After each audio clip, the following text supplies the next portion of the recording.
अच्छा, कैसे इनसे प्यार हुआ कि शादी रचा लिए भाग कर? हमारा गांव में आयरलन डीजे लेके डीजे बजावतलन गाना बजावतलन चांद के पार ले जाइबा का। तो हम घर से बाहर निकलनी आ देखनी इनका के ये हमरो को देखलन। उसके बाद ये आंख मरलन हमरा, हम आंख मरने के बाद से हमरा प्यार हो गए।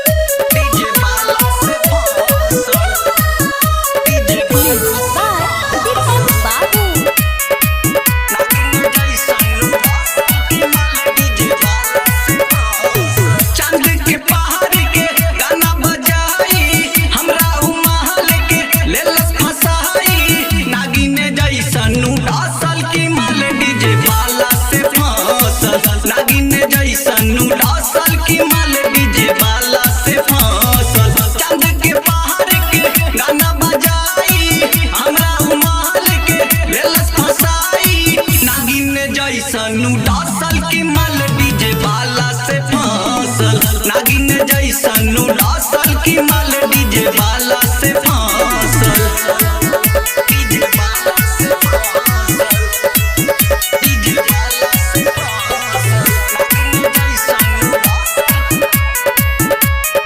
माल डीजे बाला से फांसल। हमरा से पहले रहे उतवाद, दूसरा के प्यार में फंस गईली।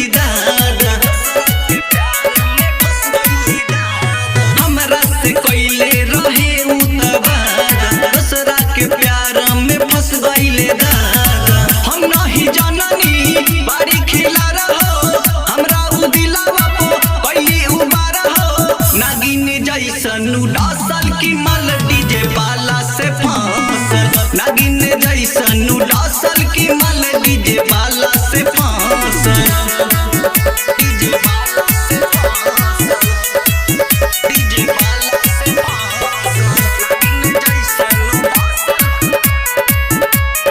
माल डीजे बाला से फांसल। राजा नितेश के दे देली धोखा, कृष्णा के दे तारी रोज रोज मौका, राजा नितेश के दे देली धोखा, कृष्णा के दे तारी रोज रोज मौका। कुमार अविनाश भइल बखस हो, रोज जवानी पर करत नस हो, नागिन ऐसनु डासल की माल डीजे बाला से फांसल, नागिन ऐसनु डासल की माल डीजे बाला से फांसल।